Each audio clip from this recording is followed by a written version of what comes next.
Hello viewers, আরও একটি নতুন ভিডিওতে আপনাকে স্বাগতম। আজকে দেখাবো হচ্ছে ইউটিউবের ব্রাউজিং হিস্টোরি কীভাবে খুব সহজে ডিলিট করে নিতে পারবেন আপনার হাতে থাকা স্মার্টফোনটি নিন। তাহলে কথা না পারে আমরা মূল ভিডিওতে চলে যাচ্ছি। আর এরকম গুরুত্বপূর্ণ ভিডিও পেতে অবশ্যই চ্যানেলটি সাবস্ক্রাইব এবং ফলো করে রাখতে ভুলবেন না। তাহলে চলেন ভিডিওটি শুরু করছি। প্রথমে আমি যে কাজটি করব, আমি আমার মোবাইল থেকে গিয়ে ইউটিউব অ্যাপসটি ওপেন করে নেব। ওপেন করে আমি একদম নিচে ডান দিকে এখানে আইকন পেয়ে যাবো একটি, এই আইকনের উপর ক্লিক করব। ক্লিক করলে আমাকে পরবর্তী ইন্টারফেসে নিয়ে যাবে। এখান থেকে সবার উপরে ডাইনে সেটিংসের উপর ক্লিক করব। তারপর ইন্টারফেসটা ঠিক এরকম আসবে। এখান থেকে আমি ম্যানেজ অল হিস্ট্রিতে ক্লিক করব। করলে আমার ইউটিউবের যত হিস্ট্রি রয়েছে, অর্থাৎ ইউটিউব আমি অ্যাপস ওপেন করার পর থেকে যত কিছু আমি ব্রাউজ করেছি সবগুলো এখানে হিস্ট্রি চলে আসবে। এখান থেকে চাইলে আমি সবগুলো হিস্ট্রি ডিলিট করে দিতে পারবো।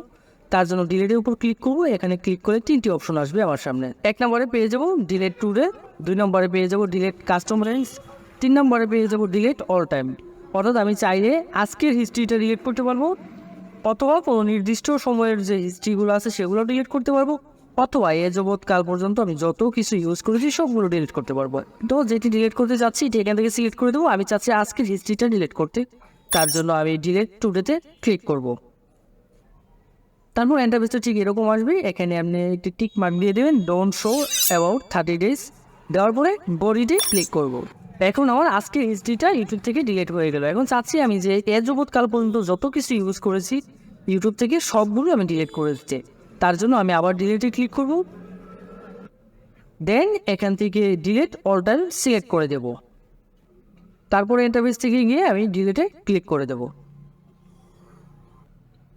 এখন আমি যদি ব্যাগে চলে আসি, দেখেন আমার এই জগৎকাল পর্যন্ত আমি ইউটিউবে যা কিছু ব্যবহার করছি আমার সকল হিস্ট্রি চলে গেছে, অর্থাৎ আমার ইউটিউব হিস্ট্রিতে আর কোনো কিছু নেই। এই ছিল আজকের মতো। এরকম গুরুত্বপূর্ণ ভিডিও পেতে অবশ্যই চ্যানেলটি সাবস্ক্রাইব করে রাখবেন।